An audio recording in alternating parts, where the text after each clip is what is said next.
सहनाववतु सहनौ भुनक्तु सह वीर्यं करवावहै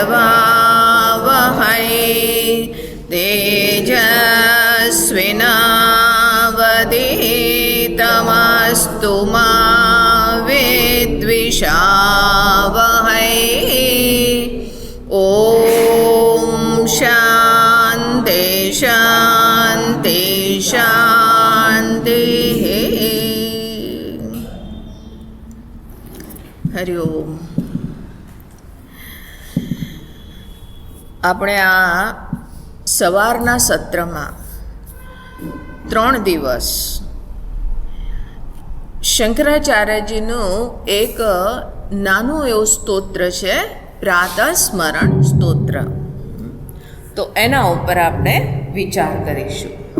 તો આ શંકરાચાર્યજીના દ્વારા રચિત માત્ર 3 શ્લોકનું એક સ્તોત્ર છે, જેનું નામ છે પ્રાતઃ સ્મરણ. પ્રાતઃ સ્મરણ મતલબ કે સવારના સમયે જેનું સ્મરણ કરવામાં આવતું હોય છે. આમ તો પ્રાતઃ સ્મરણ એના અનેકો સ્તોત્ર છે, નાના ખાલી 3 શ્લોકના. ગણેશ પ્રાતઃ સ્મરણ, શિવ પ્રાતઃ સ્મરણ, લલિતા પ્રાતઃ સ્મરણ, કે જેના જે પણ ઈષ્ટ દેવતા છે એ ઈષ્ટ દેવતાના નામે કોઈ ને કોઈ પ્રાતઃ સ્મરણ, જે અધિકતર આચાર્યની જ એ કૃતિ છે. એમાંનું આ એક છે પ્રાતઃ સ્મરણ સ્તોત્ર, જે અહીંયા આગળ એક આત્મતત્વને ધ્યાનમાં રાખીને કરવામાં આવ્યું છે. દરઅસલ આ સ્તોત્ર એના માટે છે કે જેણે વેદાંતનું પહેલાં શ્રવણ કરેલું છે. આ નિધિધ્યાસન પ્રધાન છે. બાકી સ્તોત્ર જે છે તો એમાં એક પોતાના ઈષ્ટદેવ, જેમ કે કીધું ગણેશજી છે, કાલીમા છે, શિવજી છે, તો એને મનમાં એમના વિગ્રહને ધારણ કરી અને એમનું સ્મરણ કરવું એ એક ઉપાસના પરક હોય છે. અને આ જે છે એ નિધિધ્યાસન છે. ઉપાસના અને નિધિધ્યાસનમાં એક ભેદ હોય છે. ઉપાસના શું છે કે આપણે કોઈને કોઈ એક વિગ્રહ આપણા મનમાં ધારણ કરીએ છીએ, જેની બાબતમાં આપણને પૂરું જ્ઞાન નથી. હવે ગણેશજીને તમે મનમાં ધારણ કર્યા અથવા તો શિવજીના એક વિગ્રહને મનમાં લાવ્યા, તો એમની બાબતમાં એમના તત્વનું પૂરેપૂરું જ્ઞાન નથી, પણ ત્યાં આગળ અને જ્ઞાનની કોઈ પ્રધાનતા પણ નથી ત્યાં આગળ, પણ એક ભાવના પ્રધાન, કે એમના પ્રત્યે માત્ર ભાવની અભિવ્યક્તિ છે. અને ઉપાસના સદૈવ કોઈને કોઈ ઉપાસ્ય દેવતા સામે હોય છે. ઉપાસ્ય દેવતા કોણ હોય છે? કે જે આપણા ઈષ્ટ દેવતા હોય છે. અને ઈષ્ટ દેવતા એવું નથી હોતું કે પરિવારના અમારા ઈષ્ટ દેવતા, એ અલગ કુલ દેવતા હોય છે. ઈષ્ટ દેવતા અર્થાત કે મને જે પણ પ્રિય લાગે છે. દરેક વ્યક્તિને મનનું જે એમની જે મનની અવસ્થા હોય છે, સ્ટેટ ઓફ માઇન્ડ, મનનું ડિસ્પોઝિશન જેને કહીએ, એ દરેક વ્યક્તિના એમાં ભેદ હોય છે. મને આ વસ્તુ ગમે છે, બીજાને આ વસ્તુ ગમે છે. દરેકને રૂપ, કે જેવી રીતે કોઈ કહે કે ભાઈ મને ભગવાનનું એવું રૂપ હોય કે જેનાથી મારા મનમાં વિરક્તિ ઉત્પન્ન થાય, એવું રૂપ મને ગમે છે. કોઈ કહે કે નહીં મને તો થોડું જીવંત, ઉત્સાહી, આમ જીવનમાં કંઈક ઉત્સવ પ્રધાન હોવું જોઈએ. થોડું નાચ ગાન ને એવું હોવું જોઈએ. તો એ રીતના પણ વિગ્રહ છે. તો જેવી રીતે તુલસીદાસજી ગોસ્વામીજી કહે છે કે મને ભગવાનનું જેનો ફોન ચાલુ હોય ને તો સાયલેન્ટ પણ મૂકી દેજો. વચ્ચે વચ્ચે બીપ વાગે છે ને તો થોડું ડિસ્ટ્રેક્શન થશે. ગોસ્વામીજી કહે છે કે મને શ્રી રામનું એ રૂપ અત્યંત પ્રિય છે કે જે વનવાસમાં ઉઘાડા પગે જઈ રહ્યા છે. તો કીધું કે અચ્છા, તો તમને ભગવાનને કષ્ટ પહોંચે છે એ રૂપ ગમે છે? તો કહે છે કે ના, એમનાથી એમની કરુણા દેખાય છે કે કેવા કરુણાના સાગર છે કે પોતે કષ્ટને વેઠીને પણ પોતાના ભક્તોને દર્શન આપવા માટે, એમના ઉપર કૃપા કરવા માટે એ જઈ રહ્યા છે. એમને પગમાં જે તે કાંટા વાગે છે, એમાં રક્ત વહી રહ્યું છે, પણ એ બધામાં પણ એમની એક કરુણા જણાય છે. તો કે એ કરુણાનિધિ રૂપ એ મને અત્યંત પ્રિય છે. હવે એમને એ રૂપ પ્રિય છે. તો ભગવાને એક જ પરબ્રહ્મ પરમાત્મા અહીંયા આગળ અનેકો રૂપોમાં અભિવ્યક્ત થયેલા છે. બ્રહ્મા પણ એ છે, વિષ્ણુ પણ એ છે, મહેશ પણ એ જ છે. કોઈ કહે કે નહીં, મને માનવીય રૂપ એ જ્યાં આગળ જોઉં છું તો કોઈને કોઈની છબી દેખાય છે. હવે એક કોઈના ઘરમાં એક શિવજીનો ફોટો હતો. તો એ ફોટો જોઈ અને એના છોકરા કહેતા કે મને તો આમાં હેમા માલિની દેખાય છે. એના જે ડિઝાઇન બનાવે છે એ કોઈને કોઈ આર્ટિસ્ટની કલ્પના છે ને. કોઈ કહે કે મને શ્રી રામની આ છે તે ફોટોમાં અરુણ ગોવિલ દેખાય છે. હવે આજે તમે ગૂગલ બાબાને પૂછો કે ભાઈ મારે ભગવાન રામની કોઈ ઇમેજ જોઈએ છે, તો એમાં આ જ લોકોના પિક્ચર આવે છે ને. તો એટલે એ કોઈને કોઈ માનવીય રૂપ છે, તો મને એમાં કોઈને કોઈનું પ્રતિબિંબ દેખાય છે. અને એ પ્રતિબિંબમાં અનેકો રાગ દ્વેષ પણ હોઈ શકે. કુમતી સુમતી સબકે ઉર રાય. તો એટલે એ મને રૂપ નથી ગમતું. તો કહે છે કે સારું, ગણેશજી પ્રસ્તુત છે યા હનુમાનજી પ્રસ્તુત છે. તો આ રીતે કોઈ છે તે એ રીતે પ્રસ્તુત થયા છે ભગવાન. કોઈ કહે કે મને ભગવાનનું આવું એવું રૂપ ગમે છે કે જરા કૃપા તો કરી રહ્યા છે પણ બહુ જ સુંદર, વ્યવસ્થિત, સુસજ્જિત રૂપે રહી રહેલા છે. સજ ધજ કે સદૈવ રહેતે હૈ. તો કે ભગવાન વિષ્ણુ પ્રકટ છે. શેષ શૈયા પર આસીન છે, આંખ બંધ કરીને યોગ નિદ્રામાં વિરાજમાન છે, અને છતાં પણ માથે મુકુટ પણ છે અને હાથમાં બાજુબંધ પણ છે, બધા આભૂષણ ધારણ કરેલા છે. તો કે મને આવું રૂપ ગમે છે. કોઈ કે નહીં નહીં, મને આવું રૂપ નથી ગમતું. કે આ શું હોય એમના આડંબર, એ જોઈને મને છે તે આભૂષણોની જ યાદ આવે છે કે આ આભૂષણ હોય તો સારું, આ આભૂષણ હોય તો સારું. આની મીનાકારી અચ્છી છે, સારી છે, ને આનું છે તે ડિઝાઇન સારી છે. મને આ રૂપ નથી ગમતું.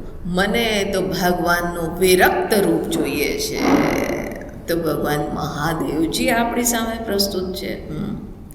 તો આ રીતે દરેક વ્યક્તિને મનની અંદર એની પ્રકૃતિને અનુરૂપ સામે કોઈને કોઈ વિગ્રહ જે એના એક ઈષ્ટ દેવતા, ઈષ્ટ માને મને પ્રિય છે. તો આપણા ઈષ્ટ દેવતા ઉપાસ્ય એ એવા હોવા જોઈએ કે જેને આપણે સ્મરણ માત્રથી જ આપણા મનની અંદર એક ભાવ પુષ્પ ખીલી જાય. જેમનું સ્મરણ મારું મન છે તે એમાં ખેંચાય, મને સારું લાગે, મનની અંદર એક પ્રફુલ્લતાનો અનુભવ થાય. તો કે એવા છે તે આપણા ઈષ્ટ દેવતા, ઉપાસ્ય દેવતા એવા હોવા જોઈએ. અને એ ઉપાસ્ય મને પ્રેરિત કરે, મારી અંદર એક પ્રેરણા ઉત્પન્ન કરે. એમનું આ રૂપ મનની અંદર ભાવ ઉત્પન્ન કરે, મનની અંદર પ્રેરણા ઉત્પન્ન કરે. આવું જ્યારે વિગ્રહ હોય મારી સામે, ત્યારે એ મારે શ્રદ્ધા અને ભક્તિનું આસ્પદ બને છે. તો એ છે તે ઉપાસ્ય દેવતા. અને એ ઉપાસ્ય, હવે આમાં તમારે કોઈ બહુ જ્ઞાનની આવશ્યકતા નથી કે ભાઈ હા મહાદેવજીનું છે તે આ ભસ્મ છે એ આનું પ્રતીક છે, ને ગળામાં મુંડની માલા છે એ આનું પ્રતીક છે, ને સાપ છે આનું પ્રતીક. એની કંઈ બહુ એ વખતે જ્યારે ભાવ પ્રધાન તમે ચિંતન કરી રહ્યા હોય તો ત્યાં આગળ બહુ જ તે જ્ઞાનની અપેક્ષા નથી, આવશ્યકતા નથી હોતી. તો આને કહેવાય ઉપાસના, કે જ્યાં આગળ ભાવપૂર્ણ શ્રદ્ધા અને ભક્તિથી યુક્ત કોઈનું સ્મરણ કરી રહ્યા છો. તો જે અહીંયા આગળ બધા ગણેશ પ્રાતઃ સ્મરણ, શિવ પ્રાતઃ સ્મરણ, કાલી પ્રાતઃ સ્મરણ, એ બધા ઉપાસના પ્રધાન છે. અહીંયા આ જે સ્તોત્ર છે એ અહીંયા આગળ નિધિધ્યાસન પ્રધાન છે. અને નિધિધ્યાસન ક્યારે આવે કે યાજ્ઞવલ્ક્ય ઋષિ મૈત્રેયીને ઉપદેશ આપતા કહે છે કે આત્મા વારે દ્રષ્ટવ્ય, આત્માનું દર્શન કરવું જોઈએ, સાક્ષાત્કાર કરવો જોઈએ. તો કે કેવી રીતે કરાય? તો કે શ્રોતવ્ય, મંતવ્ય, નિધિધ્યાસિતવ્ય. સૌથી પહેલાં શ્રવણ કરવું જોઈએ. શ્રવણ ના કર્યું હોય, વગર શ્રવણે તમે નિધિધ્યાસન ના કરી શકો. ઘણી વખત લોકો અનેકો જગ્યાએ નિધિધ્યાસન શિબિર થતી હોય છે, તો તમે ત્યાં નિધિધ્યાસન શિબિરમાં જાઓ. જો તમે શ્રવણ નથી કર્યું તો એ વસ્તુ ઉપાસના પ્રદાન થઈ જશે. કે અહમ બ્રહ્માસ્મિનું માત્ર ભાવના ઉત્પન્ન કરો છો કે હું પૂર્ણ છું, બસ હું બ્રહ્મ સ્વરૂપ છું, હું પૂર્ણ છું. તો એની એક ભાવના માત્ર, એને પણ એ પણ ઉપાસનાની શ્રેણીમાં આવે છે. એને અહંગ્રહ ઉપાસના કહેવાય છે. પણ જેણે શ્રવણ કર્યું છે, એ શ્રવણ કોને કહેવાય? એટલે અમે સાંભળ્યું છે, વેદાંતને અમે સાંભળ્યું છે, અમે રોજ સાંભળીએ છીએ. કેવી રીતે સાંભળો છો? ક્યાં સાંભળો છો? બોલે આજકાલ તો ઓનલાઈન બધું મળી જાય છે. ઓનલાઈન મળી જાય છે, બરાબર છે, પણ એનાથી જ્ઞાન નહીં થાય. ઇન્ફોર્મેશન પ્રાપ્ત થાય છે પણ જ્ઞાન નથી થતું. ઇન્ફોર્મેશન મતલબ કે મારી બુદ્ધિની અંદર કંઈક માહિતી જમા થઈ ગઈ. શું કહેવાય? ઇન્ફોર્મેશન માહિતી જ કહેવાય ને, કે માહિતી જમા થઈ ગઈ. પણ જેને જ્ઞાન કીધું, ઇન્ફોર્મેશન અને નોલેજમાં બહુ મોટો ભેદ હોય છે. ઇન્ફોર્મેશન બૌદ્ધિક જ્ઞાન છે. બુદ્ધિમાં એક મને સમજાઈ ગયું કે હા આ બ્રહ્મ જે છે, હું બ્રહ્મ છું. તો હું કેવી રીતે છું? તો કે હું શરીર નથી, હું મન નથી, આ નથી, તે નથી, આ બધું મિથ્યા છે, આનો નિષેધ કરો અને જે શેષ રહે છે એ હું છું. બુદ્ધિમાં તો સમજાઈ ગયું, પણ ખરેખર તું બ્રહ્મ છે, તું પૂર્ણ છે. હા હું તો પૂર્ણ છું, પણ બસ ભગવાનને પાસે એટલી પ્રાર્થના છે કે ભગવાન છોકરાઓના ઠેકાણે પાડી દે. છોકરીના લગ્ન થઈ જાય તો ગંગાજીમાં સ્નાન કરું. ગંગા નાહી આવ્યા, કેમ? બોલે દીકરીના લગ્ન થઈ ગયા, હવે ગંગા નાહી આવ્યા, મતલબ કે પરવારી ગયા. બડી મુસીબત थी क्या? बेटी की शादी नहीं हुई, बोले बड़ी मुसीबत थी. एक एक कीधु कि देखो भाई, शादी के दिन माता पिता खूब रो रहे थे, तो जमाई बोलते हैं बोले कि अरे आप लोग क्यों रो रहे हैं, हम लोग उनको बिल्कुल कष्ट नहीं होने देंगे। बोले नहीं, हम तो तुम्हारे लिए रो रहे हैं, आज हमारे रोने का आखिरी दिन है, अब प्रॉब्लम हम तुम्हारे सर पे मढ़ देते हैं, अब तुम्हारी समस्या। हमारे वहाँ एक सज्जन आते हैं तो उनको जोक सुनाने का बहुत शौक है, और जब भी आते हैं बोले कि गुरुजी एक हमारा जोक का प्रोग्राम रख दीजिए, जो शिविर हुआ ने हुआ तो एक दिन थोड़ा उनकी पत्नी के साथ आते हैं, और आगे उनके जोक होते हैं वो सब पति पत्नी परक ही होते हैं। जैसे कि सबके अंदर मानो कि विरक्ति जगाने के लिए, हालांकि नहीं, विरक्ति जो है वो द्वेष से नहीं जगती है, वो प्रेम से जगती है। विरक्ति द्वेष का पर्याय नहीं है। પણ આવીને પતિ પત્નીના જ જોક સંભળાવે અને એની પત્ની સામે બેસીને મુસ્કુરાए। પછી એને કહીએ कि क्यों तुम मुस्कुरा रही हो, तुमको बुरा नहीं लगता है? बोले कि अभी ये सब जो बोल रहे हैं ना, अभी घर आने दो, उनके दिमाग में क्या क्या भूसा भरा है ना, हमको सब समझ में आता है, अभी घर आने दो, ठीक हो जाएंगे। तो चलती रहे खाटी मीठी। દીકરીના લગ્ન થઈ ગયા તો ગંગા નાયા, આ કામ થઈ ગયું તો ગંગા નાઈશું। હવે ભગવાનની પાસે હું તો પૂર્ણ છું, હું બ્રહ્મ છું, પણ બસ આ પ્રોબ્લેમ છે। હવે ભગવાનની પાસે જઈને પછી માંગવાની શું જરૂર છે? તું પૂર્ણ છે તો કંઈ જોઈએ છે? ભગવાનની પાસે જઈને પૂછો, ભગવાન સામે પ્રકટ થયા। અમારે ત્યાં હમણાં 2 સ્ટુડન્ટ આવેલા છે રશિયાથી, તો એને મેં પૂછ્યું કે અગર ભગવાન તારી સામે પ્રકટ થઈ ગયા, સોચો કે મહાદેવજી પ્રકટ થઈ ગયા અને પૂછે કે તારે જે જોઈએ હું તને આપું, તો તું શું માગીશ? મેં કીધું ઇમિડિયેટલી વિચારવાનો સમય નથી, સમજો કે હું જ છું, તો શું માગીશ? તો કે જ્ઞાન વૈરાગ્ય, 1 point प्रोग्राम ज्ञान वैराग्य। बोले एना माटे तो आ 7 समंदर पार करके यहाँ आए हैं। रशियन लोगों ने हिंदी या इंग्लिश पण नथी, त्यां आगळ लोकल लैंग्वेज ज चालती होय छे। આપણે એના લોકો નાનમ અનુભવે કે આપણે છે તે ઇંગ્લિશ બોલો, ત્યાં આગળ લોકો કે અમે અમારી રશિયન બોલીએ છીએ, તો અહીંયા આગળ એને વેદાંતની સ્ટડી કરવા માટે એમણે પહેલાં ઇંગ્લિશ શીખ્યા અને સાથે સાથે હિન્દી સંસ્કૃતના આલ્ફાબેટ અને એનો પરિચય પ્રાપ્ત કર્યો। પછી એ લોકો અહીંયા આટલી તૈયારી કરીને આવ્યા તો ઓબ્વિયસલી જ્ઞાન અને વૈરાગ્ય જ જોઈએ છે। તો अब ભગવાન સામે પ્રકટ થઈ ગયા તો શું માગશો? એ મારે કંઈ જ ના જોઈએ। મારી દીકરીના પણ લગ્ન થઈ ગયા છે, દીકરાને પણ સારી નોકરી છે, એનું પણ ઘર ગૃહસ્થી સારી ચાલે છે, નાતી પોતા એ બધા જ બરાબર એ સંભાળે છે, બધા સુખી છે, હોશિયાર છે।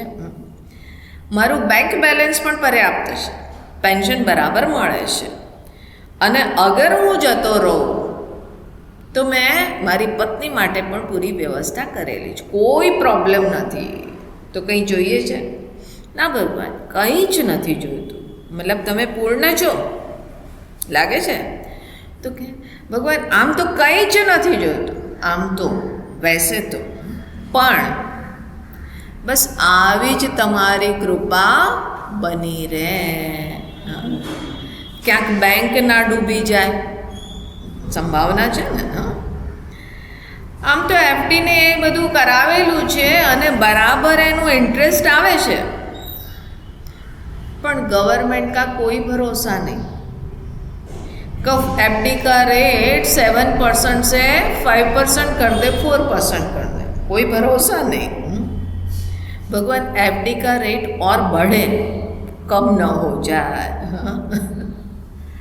500 के नोट बंद न हो जाए, क्योंकि घर में सिक्योरिटी के लिए वो भी रखा हुआ है, और तो दोबारा कोरोना ना आ जाए,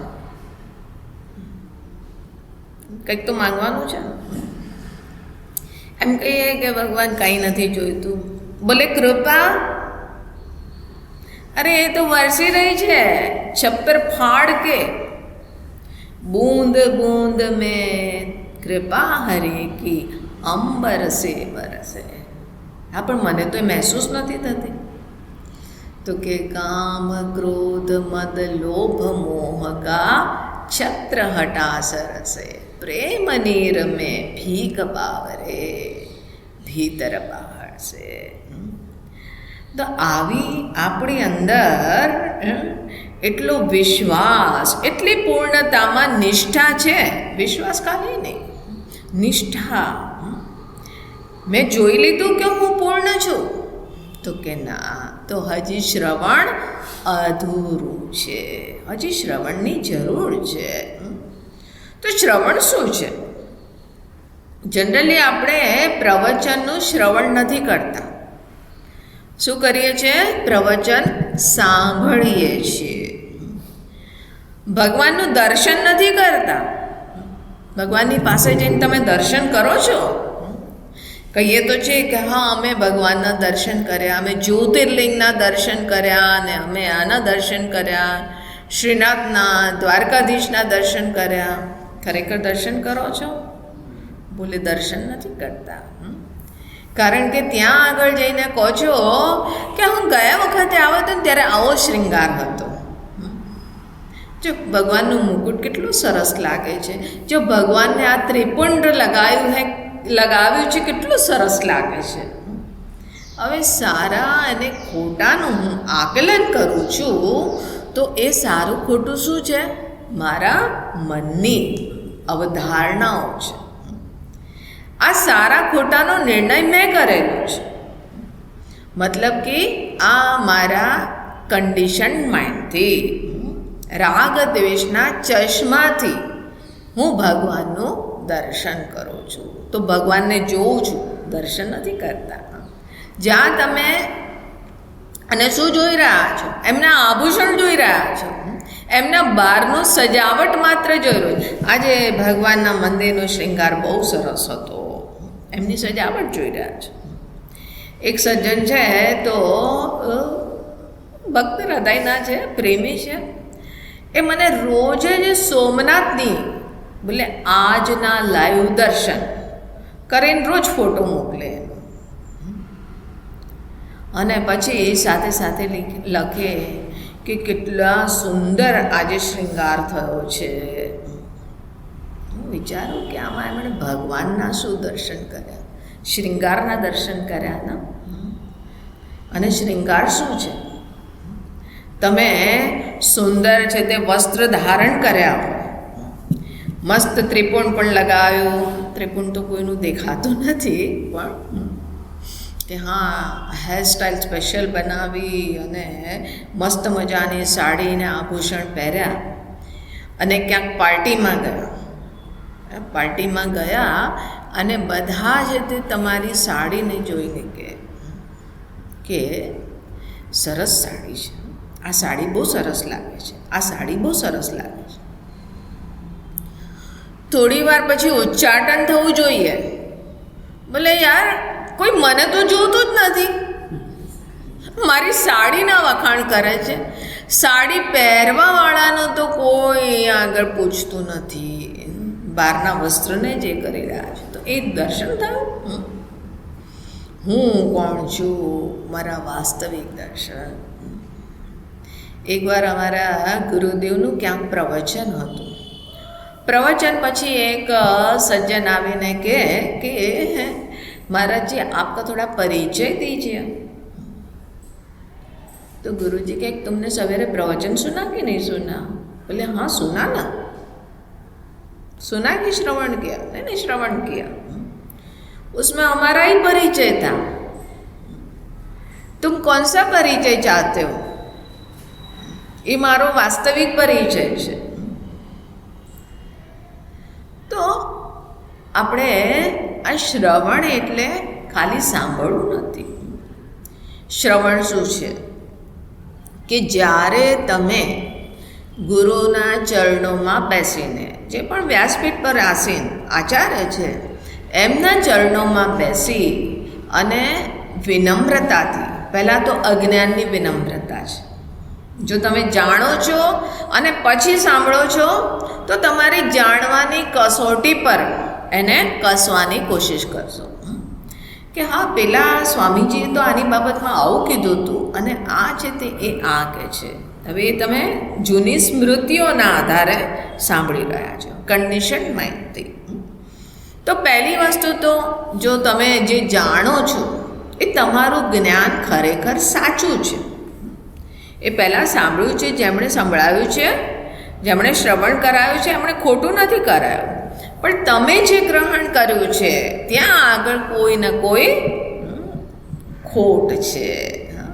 તો એટલે કે જ્યારે તમે શ્રવણ કરવા બેસો છો ત્યારે સૌથી પહેલી રિક્વાયરમેન્ટ હોય છે કે અજ્ઞાનની વિનમ્રતા.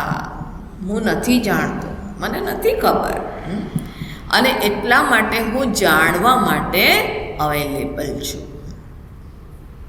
હવે જ્યાં અર્જુને કીધું કે શિષ્યસ્તેહમ શાદિમામ ત્વામ પ્રપન્નમ, જે કંઈ મારા માટે શ્રેયસ્કર હોય એ તમે કહો.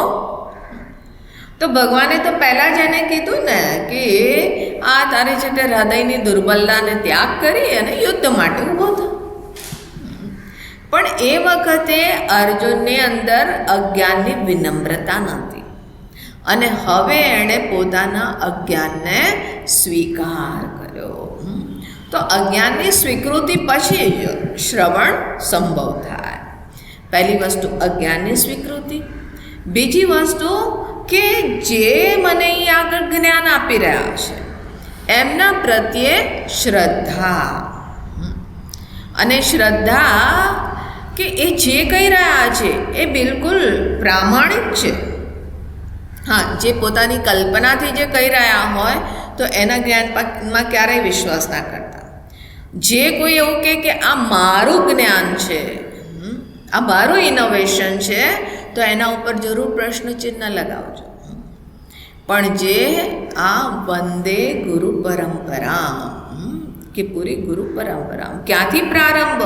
સદાશિવ સમારંભ, કે જે આ આપણા વેદાંતને શાસ્ત્રને પ્રમાણ માનીને જે ચાલે છે અને એ જ્ઞાનના આ પૂરી પરંપરા, આ સંપ્રદાયમાં એક પોતાને પ્રતિનિધિ જુએ છે. તો એનું જ્ઞાન છે એ પ્રામાણિક જ્ઞાન છે. જો મારું જ્ઞાન તો એમાં નમક મરચી લગાવીને જ આપણે એ કરીશું. આ મારું જ્ઞાન છે. મતલબ કે શાસ્ત્ર, તમારે શાસ્ત્રને માં જવાની જરૂર નથી. હું કહું છું ને, ઘણા બધા એવા ગ્રુપ ચાલતા હોય છે કે આ છે તે હું તને માખણ કાઢીને આપું છું, તારે શાસ્ત્રની ગહેરાઈમાં જવાની શી આવશ્યકતા છે? હું તને આપું છું ને, સાર આપું છું. એટલે કે અરે ભાઈ, સાર પચાવવાનું પણ મારી પાસે સામર્થ્ય હોવું જોઈએ ને. આજની જે સ્થિતિ છે એ સાર પચાવવાની છે નહીં. એટલા માટે ભગવાન પણ એ સારને પચાવવા માટે અનેકો સાધનાઓ બતાવે છે. કર્મને કર્મયોગ બનાવો, એ અનેકો સાધના પ્રદાન કરે છે. તો આ પ્રામાણિક જ્ઞાન. તો જે અહીંયા આગળ જ્ઞાન આપી રહ્યા છે એમનું જ્ઞાન પ્રામાણિક છે, એવી શ્રદ્ધા, વેલિડ નોલેજ છે, એવી શ્રદ્ધા હોય. અને મારા જ્ઞાનમાં ક્યાંક ખોટ છે. જો મારું જ્ઞાન સાચું હોત તો મારા જીવનમાં કોઈ કષ્ટની સંભાવના હોત, મારા જીવનમાં ક્યારેય કમીની સંભાવના હોત, કોઈ કમી ના હોત, હું તો પૂર્ણ હોત, મસ્ત હોત. પણ મારા જ્ઞાનમાં ક્યાંક કંઈક ખોટ છે અને એટલે મારે જ્ઞાનની આવશ્યકતા છે. આવી જ્યારે અજ્ઞાનની વિનમ્રતાથી પોતે જે કંઈ જાણી રહ્યા છે, નથી જાણતા, આ બધાને બાજુએ મૂકી અને ખુલ્લા મનથી, ઓપન માઇન્ડેડ, મનની અંદર કોઈ કન્ડિશનિંગ નથી, અને એ કન્ડિશનિંગથી ફ્રી થઈને જ્યારે તમે ખુલ્લા મનથી શ્રવણ કરો છો, શ્રદ્ધાથી, તો અહીંયા આગળ એક પ્રક્રિયા, એક ઘટના ઘટિત થાય છે. શું ઘટના છે? કે આ તમારું મન જે છે, જે અહીંયા આગળ આ કહી રહ્યું છે, જે પણ આચાર્ય વ્યાસપીઠ પર છે, એ કોઈ ફેક્ટને જોઈ રહ્યા છે, કોઈ તથ્ય એ જોઈ રહ્યા છે, અને જોઈ અને એને શબ્દના માધ્યમથી અભિવ્યક્ત કરી રહ્યા છે. તમે અહીંયા આગળ શ્રદ્ધાથી મનની છે તે સંપૂર્ણ કન્ડિશનિંગને કિનારે કરીને ખુલ્લા મનથી સાંભળી રહ્યા છો, બહુ પ્રેમપૂર્વક સાંભળી રહ્યા છો, તો એ વખતે તમારું મન જે છે, હવે મન મારું શું છે? મારી ધારણાઓ, પણ હવે એ તમારું મન, એ મન ના રહો. આ જે ખાલી મન જે છે એ અહીંયા આગળ આ આચાર્ય જે વ્યાસપીઠ પર આસીન છે એમની સાથે માનો કે એક ટ્યુનિંગ અપ થાય છે, અને એને કારણે જે આચાર્ય જે જોઈ રહ્યા છે ફેક્ટ, એ આપણે એમની દ્રષ્ટિએ આપણે થોડી વાર માટે આપણે જોઈ રહ્યા છીએ. મતલબ કે આપણે શ્રવણ કરતી વખતે આપણે એ તથ્યને જોઈ લઈએ છીએ. ઘણા લોકો કહેતા હોય છે કે જ્યારે અમે સાંભળીએ છીએ ત્યારે એકદમ સ્પષ્ટ અમને દેખાય છે, હું જ બ્રહ્મ છું. તમે કીધું જગત મિથ્યા, બહુ સ્પષ્ટ દેખાયો, ઈશ્વરની અવેરનેસ બહુ સ્પષ્ટ મને જણાઈ રહી હતી. આ શું બતાવે છે? એને કીધું શ્રવણ. કારણ કે તમે એમની દ્રષ્ટિની સાથે તાદાત્મ્ય કરી અને થોડી વાર એ ફેક્ટને જોઈ લીધી, જે ફેક્ટને એ પોતે એને શબ્દોના રૂપમાં પ્રકટ કરી રહ્યા છે. આવી રીતે જ્યારે તમે સાંભળો છો તો એને કહેવાય શ્રવણ. તો સૌથી પહેલાં શ્રવણ, પછી હવે કે હા એ સાંભળ્યું તું, એટલી વાત સ્પષ્ટ થઈ ગઈ, મને બિલકુલ જણાઈ ગયું, હું બ્રહ્મ છું. પણ કિંતુ પરંતુ શું થયું? તો કે ખબર નહીં, બાર ચપ્પલમાં કંઈક પ્રોબ્લેમ છે, મને લાગે છે કે ચપ્પલ જ પહેરવાના બંધ કરી દે. આમે ચપ્પલ છે ને તે પહેરવાના બંધ કરવા સારું જ છે, કારણ કે શ્રવણ કરવા બેસો ત્યારે મનમાં આવે કે અરે મારી તો બહુ મોંઘી ચપ્પલ છે, મારે બહાર ઉતારવી પડે. એક સજ્જને તો એનો ઉપાય શોધી લીધો, એક ચપ્પલ અહીંયા ને બીજું ચપ્પલ ત્યાં. અને ઘણા લોકો પૂછે ને તો પણ એવો પ્રશ્ન પૂછે. એક વખત મને કોઈકે પૂછ્યું કે ચપ્પલ મેં નવા પહેર્યા હતા, નવા લીધા? મેં કીધું ના, હું સત્સંગમાં ગયા હતા ને, અમે મંદિરે ગયા હતા દર્શન કરવા માટે, તો મેં કીધું બસ ત્યાંથી ઉઠાવી લીધા. હવે ચપ્પલ લીધા હશે તો નવા જ લીધા હશે ને, કોઈ સેકન્ડ હેન્ડ ચપ્પલ તો વેચાતી નથી. ખબર નહીં ક્યાંક વેચાતી હોય તો ગુજરીમાં ક્યારેય જવાનું થયું નથી, તો ચપ્પલ તો નવા જ લઈશું ને. નવા લીધા? નહીં, મંદિરમાંથી ઉઠાવી દીધા. બધા અનેકો સાઇઝ ટ્રાય કરી, અને જે એકદમ કમ્ફર્ટેબલ હતા, સાઇઝના હતા, એને પહેરી લીધા. આવો પણ લોકો પ્રશ્ન પૂછતા હોય, તો કે આવી રીતે ઉઠાંતરીવાળા પણ હોય. એટલે કે એક તો એ વસ્તુ કે ચપ્પલની ચિંતા ખતમ, અને બીજું ચપ્પલમાં જ કંઈક પ્રોબ્લેમ લાગે છે, અને એટલે ચપ્પલ પહેરવાના બંધ. બોલે ના, ચપ્પલમાં પ્રોબ્લેમ છે, અને કોઈને પસંદ આવ્યા તો લઈ ગયો, પહેરશે ને બિચારો, શું કરશે? ધંધો તો કરશે નહીં, પહેરશે બિચારો. સત્સંગમાં એવા લોકો આવતા હોય છે આમ તો, એટલે એના માટે એક જૂનો પીસ અલગ રાખવો એ સારું છે. સ્લીપર, બાથરૂમ સ્લીપર પહેરીને આવો ને તો પણ ચાલે. પણ તો કે અહીંયા આગળ તો અમને બહુ સ્પષ્ટ અવેરનેસ જાગી ગઈ, પણ ખબર નહીં. કેમ ખબર નહીં?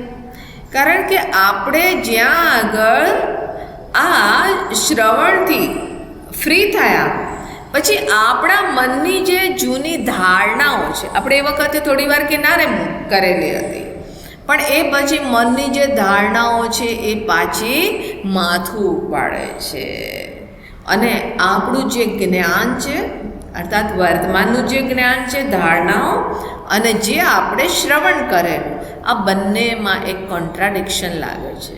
અરે હા, એ કહેતા હતા ખરા અને એ વખતે લાગતું હતું પણ ખરું, પણ આ જો ને અત્યારે મારો અનુભવ તો આવો છે, હું કેમ બ્રહ્મ છું? તો એટલે હવે મનનની આવશ્યકતા છે કે એના ઉપર હું જે પણ સાંભળ્યું છે એને હું અહીંયા શાંતિથી બેસી અને એના ઉપર વિચાર કરું છું. એમના દ્વારા જે કહેવામાં આવ્યું છે એના જ માધ્યમથી વિચાર કરી અને મનમાં સ્પષ્ટતાને ઉત્પન્ન કરું છું. હવે મને કોઈ શંકા નથી, મનની અંદર જે સંશય હતા સંશયોને દૂર કરી દીધા કે હવે મને કોઈ સંશય નથી. કોઈ મારા મનની અંદર એ કોઈ અગર એમ આવીને કહે કે નહીં આ વસ્તુ ખોટી છે, તો પણ મને એમાં જણાય છે કે જે મારી અંદર કન્વિક્શન છે, મારો જે નિશ્ચય છે એ સાચો નિશ્ચય છે, મેં પોતે જોયેલું છે. પણ હા, હજી પણ જ્ઞાન ટકતું નથી. એક નાનું છોકરું હવે એની માની સાથે એના પિયર ગયેલું. ધીમે ધીમે ત્યાં આગળ તે બોલતા શીખ્યું. હવે બોલતા બોલતા એ ઘરમાં એને બધા કે એની માને કે સુશીલા, તો હવે છોકરું પણ સુશીલા બોલતા શીખી ગયું. એની માને સુશીલા જ કે. હવે જ્યારે પિયરથી પાછું એને ઘરે આવ્યા તો પછી એ કે સુશીલા. તો હવે ઘરમાં બધા કે નહીં, આ તો ખોટી વસ્તુ છે, મમ્મી કહેવાનું, સુશીલા નહીં કહેવાનું. તો એને સમજાવ્યું તો કે સમજ ગયો? બોલે હા. શું કહેવાનું? તો મમ્મી કહેવાનું, માં કહેવાનું. હવે જ્યાં કંઈક કામ હોય તો સુશીલા બોલવા જાય અને તરત જ એને ક્યાં ટોકવામાં આવે. ફરીથી બોલ્યો સુશીલા, તો બોલે નહીં મમ્મી. અને પછી ધીમે ધીમે એ સ્થિતિ કે જ્યાં આગળ બોલ્યો શું, એની સાથે મમ્મી. હવે શું પરથી મમ્મી, પહેલાં સુશીલા પરથી મમ્મી પર આવ્યો, પછી સુશી પરથી મમ્મી પર આવ્યો, અને કે શું ના મમ્મી, અને પછી શું પણ હટી ગયો. તો આ એને હવે સમજાઈ ગયું કે નહીં, આ છે તે આદત ખોટી છે. માં છે એને માં જ કહેવું જોઈએ, એને નામથી ના બોલાવાય. એને એ વસ્તુનું પૂરું જ્ઞાન થઈ ગયું, નિશ્ચય પણ થઈ ગયો, પણ પેલી આદત પડેલી હતી ને. તો આદતને જીતવા માટે અંદર અવેરનેસ જગાવી રાખવી પડે, અને એના માટે નિધિધ્યાસન કે તમે ત્યાં આગળ બહુ છે તે ચિંતનની મનનની એની પ્રધાનતા નથી, પણ તમે જે નિશ્ચય કર્યો છે એ વસ્તુને રિટેન કરવાનો છે. તો આ અહીંયા આગળ જે સ્તોત્ર છે એ મનન અને નિધિધ્યાસન પ્રધાન છે. મનન કરતાં કરતાં નિધિધ્યાસનમાં જવું, તો એનું અહીંયા આગળ આ મહત્ત્વ છે. હવે અહીંયા આગળ અનેકો જેવી રીતે મેં સ્તોત્ર કીધા, તો એ બધાને નામ આપેલું છે પ્રાતઃ સ્મરણ. પ્રાતઃ સ્મરણ એટલે પ્રાતઃ સવારમાં જેનું સ્મરણ કરવું. અને સવારમાં સ્મરણ કરવું એટલે ઉઠતાની સાથે જ્યાં નીંદથી જાગ્યા એની સાથે જ મારી અંદર સ્મરણ થવું જોઈએ. શેનું સ્મરણ? તો એક સજ્જન આવીને એમને એક પર મંત્ર દીક્ષા લીધી. હવે મંત્ર દીક્ષા લીધા પછી અનેકો પ્રશ્ન જે હોય ગુરુજીની સામે પૂછવામાં સંકોચ થાય, તો મને આવીને કહે કે માતાજી ये जो है हमको जब गुरुजी ने बोला है तो कब तक करना होगा। हमने बोला शुरू किया क्या? बोले नहीं नहीं अभी तो लेके आए। हमने बोला अभी तो शुरू नहीं किया और फिर पहला ही प्रश्न कब तक करना होगा। हमने बोला जब तक गुरुजी बोले कंटिन्यू रखो, जब तक मना नहीं करे तब तक। बोले अच्छा अच्छा ठीक है। फिर बोले कि रोज कितनी माला करनी पड़ेगी। हमने बोला पूछा है क्या करनी पड़ेगी? करनी है एक चीज करनी पड़ेगी, जाने के कर्तव्यता थोपवामां આવ્યું હોય। મેં કહ્યું એનો મિનિમમ નિયમ રાખો કે જે કોઈ પણ એડવર્સ સિચ્યુએશનમાં પણ તમે એને આસાનીથી કરી શકો। નહીં તો એક વખત નિયમ તમારો તૂટે એ પછી ફરીથી સ્ટાર્ટિંગ ટ્રબલ બહુ મોટી હોય। એમ કે ઘણી વખત હોય ને કે ગાડી બંધ પડી ગઈ, એને તમે ટ્રાફિક સિગ્નલ આવ્યું અને ત્યાં આગળ તમે ગાડીને બંધ કરી દીધી, તો હવે એને સ્ટાર્ટ કરવામાં એટલી પ્રોબ્લેમ, કારણ કે બેટરીમાં કંઈક પ્રોબ્લેમ છે, પછી એ પાછળથી કંઈક ભાઈ ધક્કા મારો। હવે ધક્કા મારવાના શરૂ કર્યા અને ગાડી સ્ટાર્ટ થઈ, ત્યાં રેડ સિગ્નલ થઈ ગયો। તો આ સ્ટાર્ટિંગ ટ્રબલ, એટલા માટે મિનિમમ રાખો, ઓછામાં ઓછું કમસે કમ આટલું કરવું, અને બાકી બોલે પ્રેમથી જેટલું પણ કરીએ। તો કીધું બોલે અચ્છા એક પ્રશ્ન, લાસ્ટ ક્વેશ્ચન, અને ક્યારે કરવાનું? તમે આમ તો સાંભળ્યું છે કે ભગવાનનું સ્મરણ, જપ ને ધ્યાન ને એ બ્રહ્મ મુહૂર્તમાં કરવાનું હોય। બ્રહ્મ મુહૂર્ત મતલબ કે હજી સૂર્યનો ઉદય નથી થયો, અરુણોદય થવા લાગ્યો છે।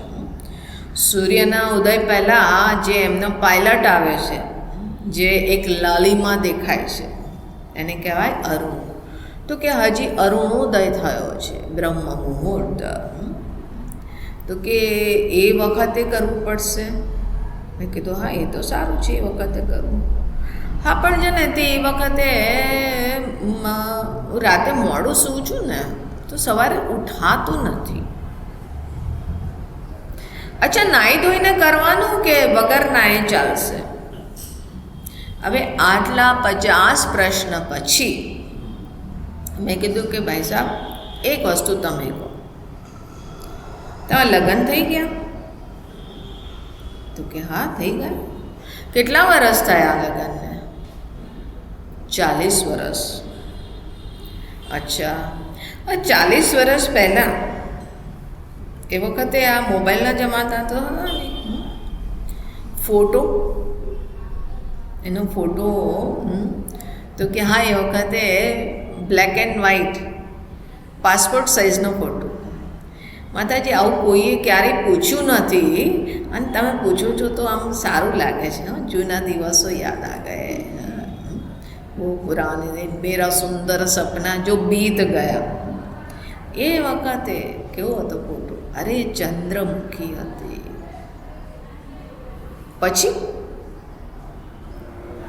પછી થોડા દિવસ લગ્ન થઈ ગયા ને પછી થોડા દિવસ પછી થોડી ગરમી મહેસૂસ થવા લાગી, સૂર્યમુખી। હવે જ્વાલામુખી। અનુભવી લોકોની વાત છે એટલે એણે ફટથી જવાબ આપી દીધો। ચંદ્રમુખી, અરે ચંદ્રમા એટલી સુંદર હતી, એનો બ્લેક એન્ડ વ્હાઇટ ફોટો હતો, કલરના તો અમારા જમાના નહોતા। ખૂબ ઉત્સાહથી, હવે જબ તો કિનારે થઈ ગયા, અને મેં કીધું અચ્છા અચ્છા બહુ સુંદર। તો પછી એનો ફોટો જોવા માટે, એનો ફોટો જોતા હતા। હવે પર્સમાં તો રાખ્યો હશે ને ક્યાંક? બોલે કે હા પર્સમાં રાખેલો, હજી દિલમાં ઉતરી નથી, એટલે પર્સમાં ફોટો બહાર રાખવો પડ્યો હતો। नहीं तो કે દિલ में है तस्वीरें यार, जरा सी गर्दन झुका ली दीदार हो चला. બોલે કે નહીં હજી દિલમાં નથી ઉતરી તો પાસપોર્ટ સાઇઝ ફોટો હતો. ભલે તમે લોકો જરા મોઢું ગંભીર રાખીને બેઠા હો, પણ બધાની આ જ કહાની હશે, મને ખબર છે. જો બધા જ માથું હલાવે છે. અચ્છા, તો અચ્છા એનો ફોટો જોવા માટે એની યાદ પણ આવતી હશે ને? બોલે અરે તો પૂછો જ મત. એને ફોટો જોવા માટે કોઈ નિયમ બનાવેલો કે ક્યારે જો, દિવસમાં કેટલી વાર જો, એના દર્શનનો કોઈ નિયમ બનાવેલો? અરે જ્યારે મોકો પડે ત્યારે પર્સ ખોલી લેતા હતા. અને પછી તો ધીમે ધીમે આલમ ये हो गया कि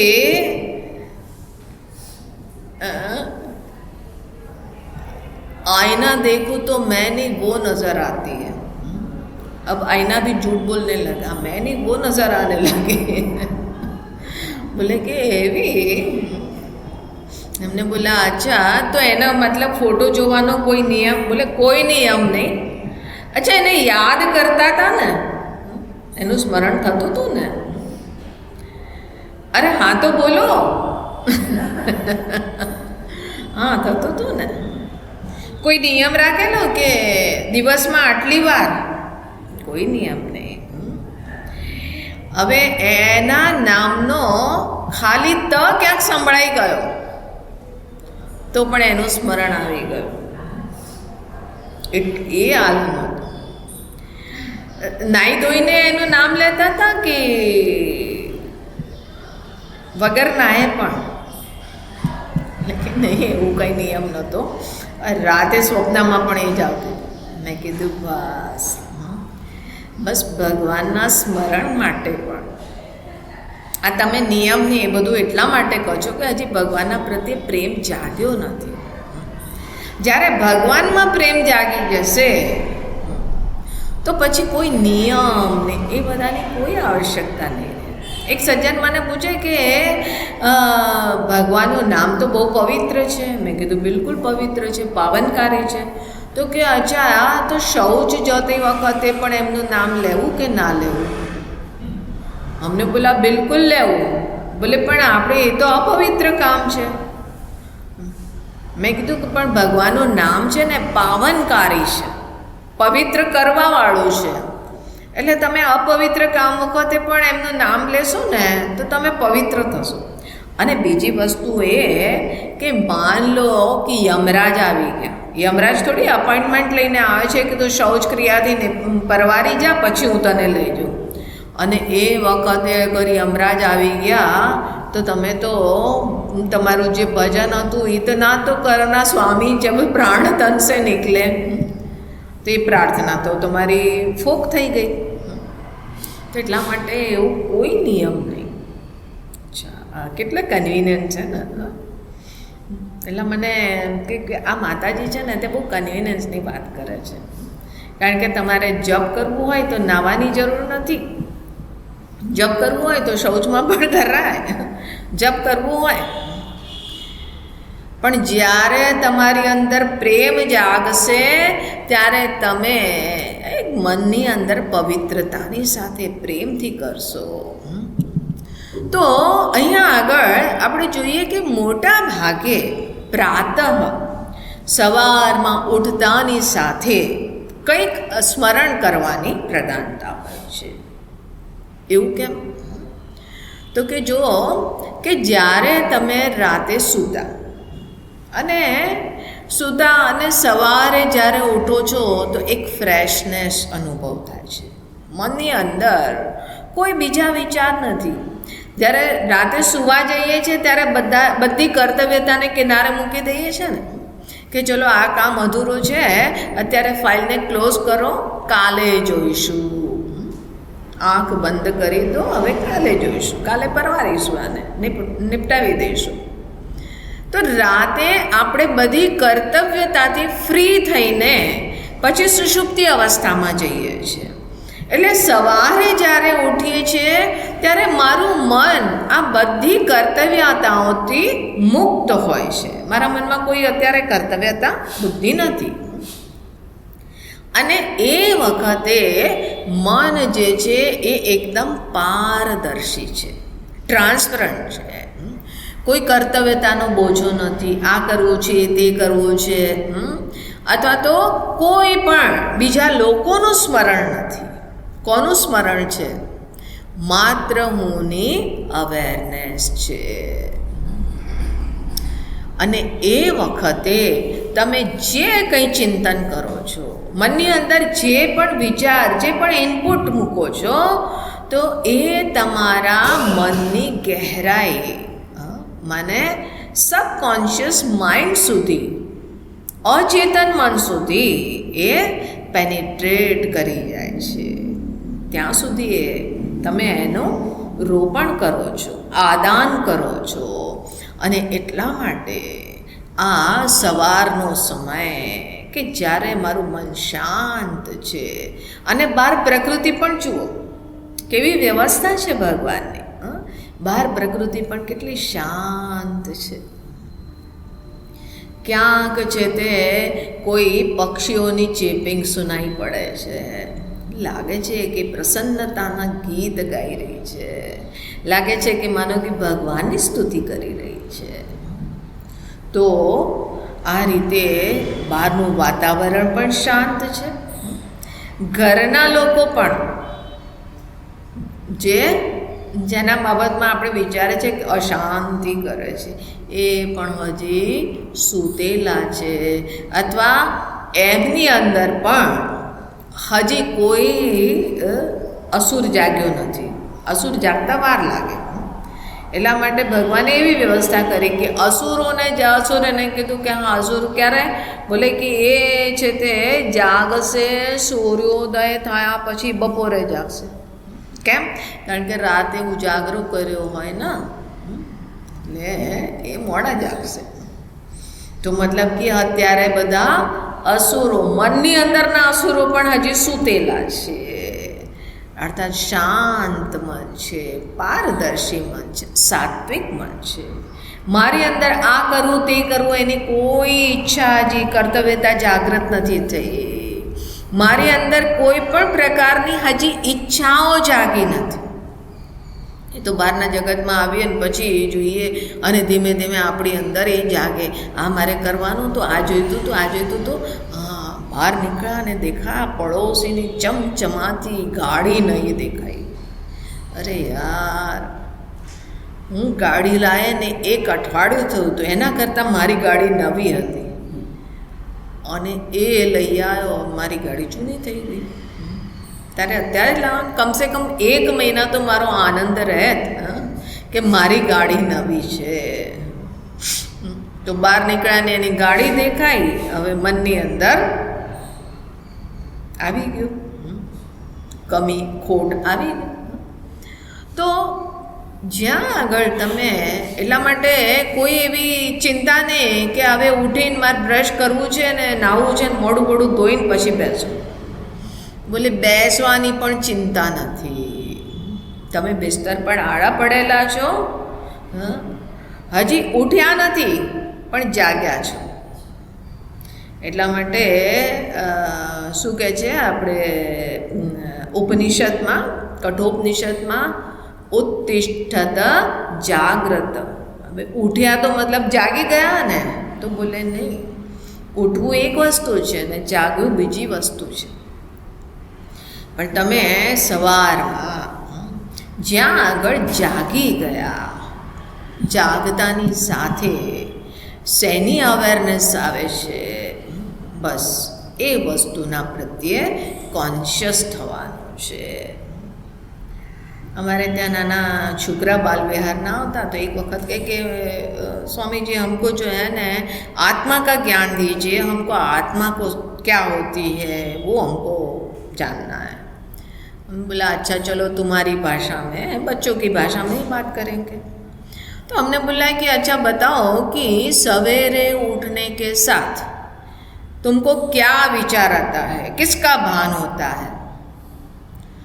तो बच्चे बोलते हैं मुझे तो ये विचार आता है कि देखो आज फिर वो चालाकी करके बड़ी दीदी भाग गई, उनके बिस्तर भी हमको उठाना पड़ेगा। दूसरी के हमको तुरंत ही विचार आता है अरे आज फिर मंडे आ गया, फिर स्कूल जाना पड़ेगा। अब ये छोकराओनी ये बात है।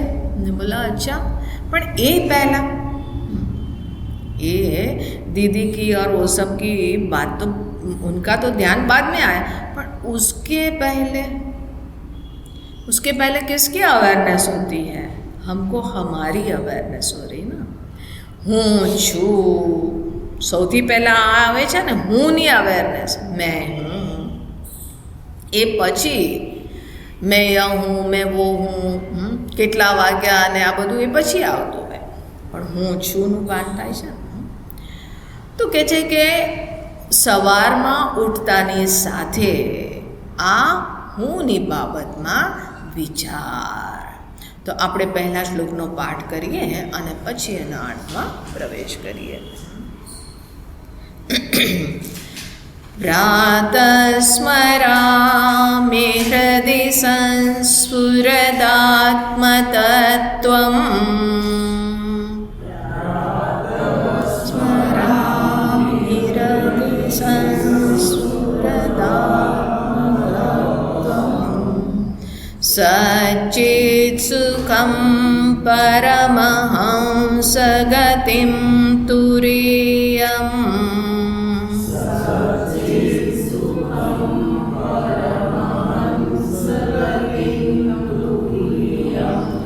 યत् સ્વપ્ન જાગર સુષુપ્તિમવૈતિ નિત્યમ,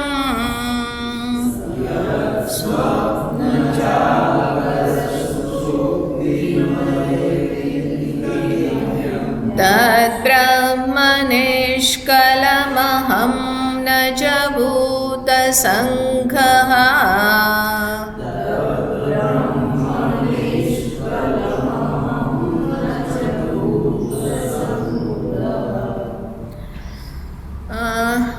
સંસ્કૃતનો ઉચ્ચારણ કરવા માટે હમણાં ગીતા જયંતિ આવશે તો તમે લોકો હોઈ શકે ગીતાનો પાઠ પણ કરો કે એમાં 2-3 વસ્તુઓને ધ્યાનમાં રાખવાની હોય છે। પહેલી વસ્તુ, જે પૂરો અક્ષર છે એને પૂરો બોલવાનું। આપણે હિન્દીમાં બોલતા હોઈએ, ગુજરાતીમાં બોલતા હોઈએ, હવે તમે બોલ્યા ગુજરાતી તો એમાં જ પૂરો નથી બોલ્યા, ગુજરાતી જ હલંત કરી દીધો, હલંત કર્યો મતલબ એની ટંગ તોડી નાખી, જ અડધો કરી દીધો। પણ અગર એને સ્પષ્ટ બોલીએ તો ગુજરાતી, ગુજરાતી, હે ને? તો જો પૂરો છે એને પૂરેપૂરો બોલવાનું, પહેલી વસ્તુ। બીજી વસ્તુ એ છે કે હ્રસ્વ અને દીર્ઘ, હ્રસ્વ અને દીર્ઘનો ફરક તો ખબર છે।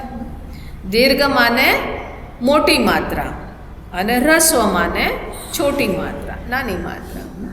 જેમ કે સ્મરામી તો એમાં મમાં હ્રસ્વ છે, જે પહેલાં આવતું હોય હ્રસ્વ, અને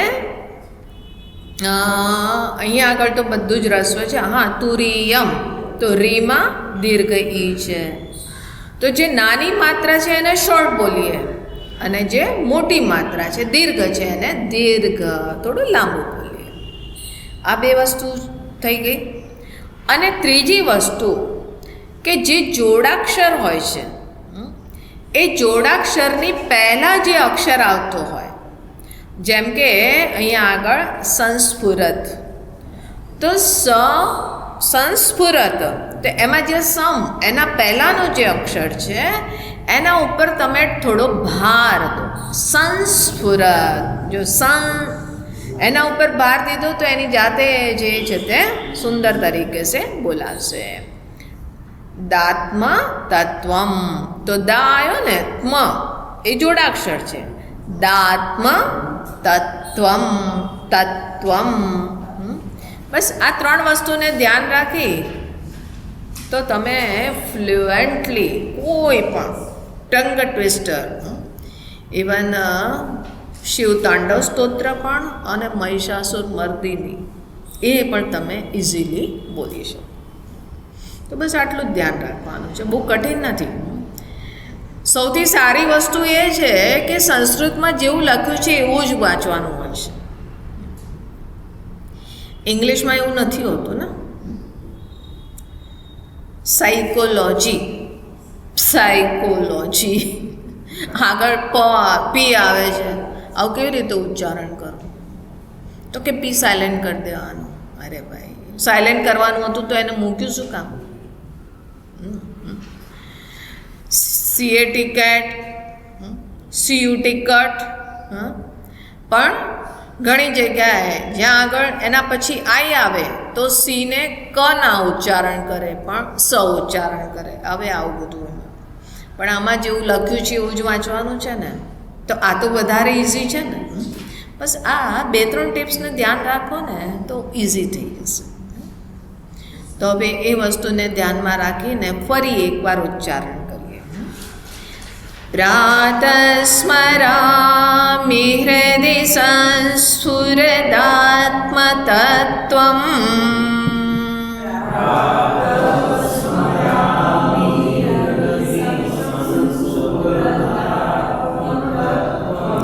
સચ્ચિત સુખમ પરમહંસ ગતિમ તુરીયમ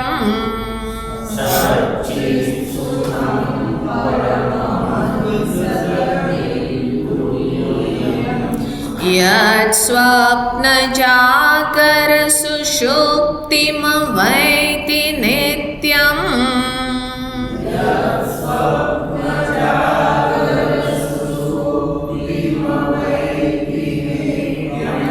તદ્બ્રહ્મ નિષ્કલમહં ન ચ ભૂતસંઘઃ.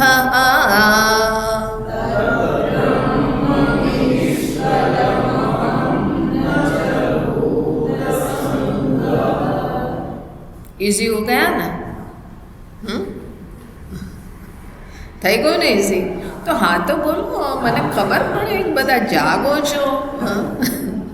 નહીં તો કહેશો કે આ નિધિધ્યાસનનો આ શ્લોક હતો ને તો અમને સમાધિ લાગી ગઈ. તો અહીંયા આગળ કહે છે પ્રાતસ્મરામિ, સવારમાં ઉઠતાની સાથે હું સ્મરણ કરું છું. કોનું સ્મરણ કરું? આત્મતત્વનું. જેનું તમને જ્ઞાન હતું એનું સ્મરણ થાય ને, કે જે તમે પહેલાં જાણેલું છે એનું સ્મરણ થાય. તમે પહેલી વખત જો તો એમ ના કહો કે મને સ્મરણ થયું, પણ જેને તમે પહેલાં જાણેલું છે, જોયેલું છે એનું સ્મરણ છે.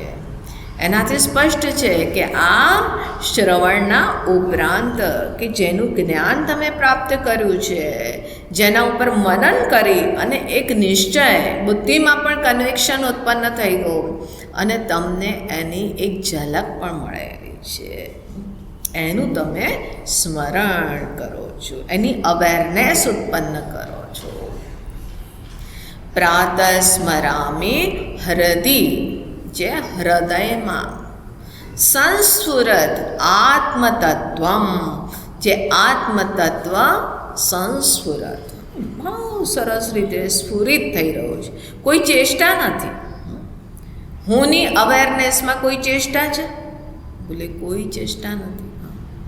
હા, પણ તમે કોણ છો, કેવા છો, આ બધા માટે એક તમારે અલગ મનને જાગવું જરૂરી છે. જે વ્યક્તિને સ્મરણ શક્તિ જેની એ લુપ્ત થઈ જતી હોય, જાણે કે એલ્ઝાઇમર ને એવી રીતના ડિસીઝ થતા હોય છે ને, ઘણા લોકો પોતાને કે વિસ્મૃતિ થઈ ગઈ. હવે એ પૂછે છે હું કોણ છું, મતલબ કોણ છું એને નથી ખબર, પણ હું છું, હું ક્યાં છું. હવે ક્યાં મતલબ કે આ મને દેશ કઈ જગ્યાએ છું એની અવેરનેસ નથી, પણ હું છું.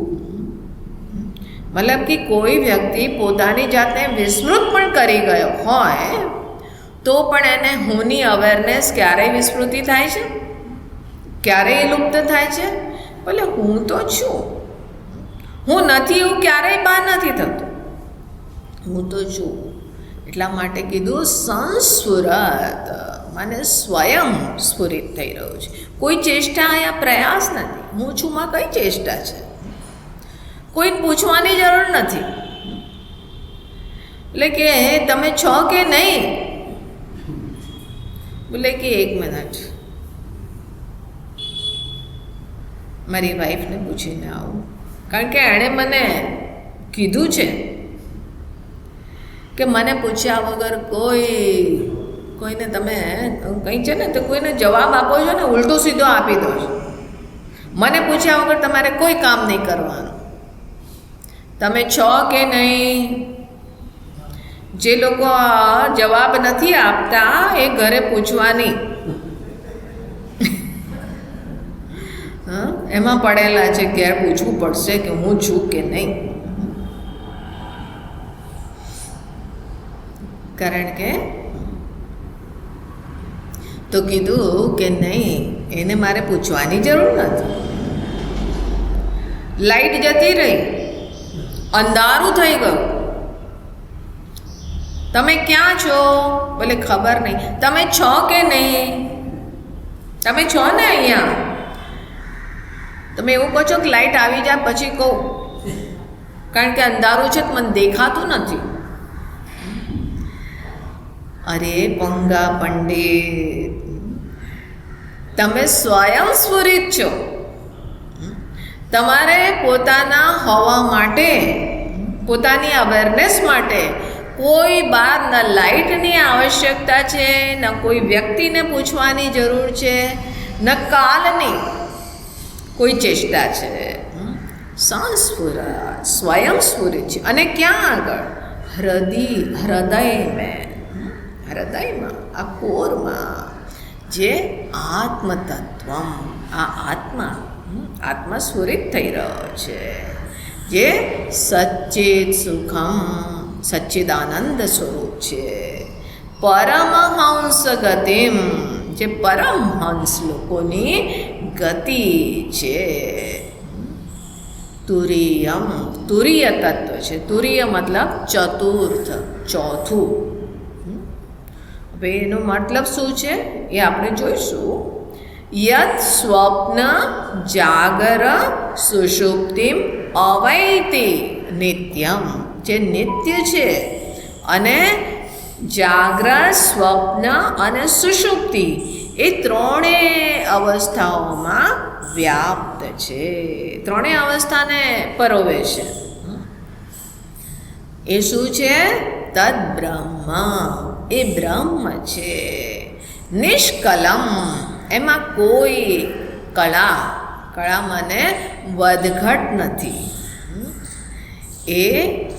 એ અહમ, એ હું છું.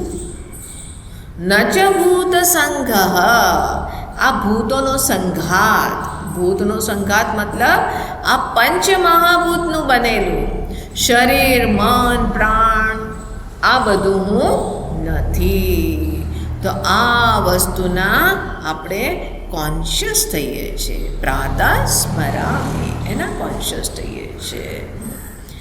તો એટલા માટે સવારમાં ઉઠતાની સાથે આ સ્મરણ કરવું બહુ આવશ્યક છે. મનની ગહેરાઈ સુધી તમારી અંદર એના સંસ્કાર પડે છે, એની અવેરનેસ. અને સવારમાં ઉઠીને તમારે જે સ્મરણ થાય એ પૂરા દિવસ એની જાણે અનજાણે અવેરનેસ આવતી હોય છે. ઘણી વખત એવું થતું હોય. અમારે ત્યાં છે ને તે પેલા તમને તો ખબર હશે કે ઇન્દોર સ્વચ્છતા અભિયાનમાં 6ઠી વાર નંબર 1 આવ્યું અને હવે 7મી વારનું એ લોકોનો સંકલ્પ છે. તો સવારમાં કચરાની ગાડી નીકળે, એમાં ગ્રીન અલગ, ડ્રાય અલગ, બાયોડિગ્રેડેબલ, નોન સિન્થેટિક ને એ બધું અલગ, આવી રીતના કમ્પાર્ટમેન્ટ બનેલા હોય ને કચરાની ગાડી નીકળે. સાયલેન્ટલી ના નીકળે, પણ એને મ્યુઝિક સાથે ચાલતું જાય. ઇન્દોર રહા હૈ નંબર 1, ઇન્દોર રહેગા નંબર 1. હવે સવારમાં એટલું મ્યુઝિકલ એની સ્પેશિયલ છે, તે એ લોકોએ એના ઉપર વર્ક કરેલું છે, ઇન્વેસ્ટ કરેલું છે, અને આ રીતના લોકોની અંદર અવેરનેસ છે. હવે સવારમાં એક વખત 5 વાગે સવારે નીકળે પહેલી ગાડી, અને 5 વાગે આવ્યું છે તે મ્યુઝિક ચાલતું જાય. પછી થોડી વાર થાય એટલે બોલે કે હા, ઘણા બધા લોકો સૂર્યવંશી છે, મતલબ કે સૂર્યના આવ્યા પછી જ ઉગતા હોય છે. તો એટલા માટે એના માટે બીજી વખત 9 વાગે ગાડી આવે, પછી એકવાર સાંજે આવે. તો આવી રીતે દિવસમાં 2-3 બોલે ક્યાંય આડો અળો કચરો કોઈ ના નાખે. હવે દિવસ આખું આ ગુંજતું હોય. સવારમાં એકવાર જો ઉઠતાની નીંદમાંથી ઉઠ્યા ને એ સંભળાઈ ગયું તો ઘણી વખત મહેસૂસ થાય કે અરે આ મારા મનની અંદર એક બેકગ્રાઉન્ડ મ્યુઝિક ચાલી રહ્યું છે, મનમાં એ ગીત છે એ ગુંજતું હોય. એનો અર્થ શું થયો કે સવારમાં ઉઠતાની સાથે તમારી અંદર જેની અવેરનેસ ઉત્પન્ન કરો એ દિવસ આખું એનો પ્રભાવ બની રહે. અને આ પોતાની બાબતમાં અવેરનેસને બનાવી રાખવા માટે કેટલું આવશ્યક છે. નહીં તો પછી કહેશો કે હા, અમે સવારે અડધો કલાક 1 કલાક 1.5 કલાક પ્રવચનમાં બેસીએ છીએ, એમાંથી અડધો કલાક ભલે ગાર્ડનમાં વોક પણ કરી આવીએ છીએ, ફિઝિકલી તો અહીંયા છીએ, અને 15 મિનિટ સાંજની પ્લાનિંગ કરી લઈએ છીએ, અને વચ્ચે 10 મિનિટ એક ઝોંકું પણ ખાઈ લઈએ છીએ. કેટલા વખત શ્રવણ કરો છો? 20 મિનિટ શ્રવણ કરીએ છીએ, અને 20 મિનિટ શ્રવણ કરીએ અને બાકીના દિવસના 8 કલાક અમે આ સંસારી લોકોની વચ્ચે આ દુનિયામાં રહેતા હોઈએ તો એનો પ્રભાવ વધી જાય ને. તો કે હા, વાત તો સાચી છે. એના જ પ્રભાવને આપણે નલિફાઈ કરવા માટે સવારમાં ઉઠતાની સાથે આ અવેરનેસ જગાવો, તો પછી એનો પ્રભાવ વધુ નહીં ટકે. પછી જગતને એક ભિન્ન દ્રષ્ટિએ જોશું. તો એટલા માટે કીધું પ્રાતઃ સ્મરામી, સવારે ઉઠીને સ્મરણ કરવાનું મહત્વ છે. તો આ શ્લોકના ઉપર હવે એક શબ્દનો શું મતલબ છે અને કેવી રીતે આપણે એને ચિંતન કરીએ છીએ એના ઉપર આપણે આવતીકાલે વિચાર કરીશું. આજે ઓમ પૂર્ણમદઃ પૂર્ણમિદં પૂર્ણાત પૂર્ણમુદચ્યતે પૂર્ણસ્ય પૂર્ણમાદાય પૂર્ણમેવાવશિષ્યતે. ઓમ શાંતિ શાંતિ શાંતિ. હરિ ઓમ શ્રી ગુરુભ્યો નમઃ.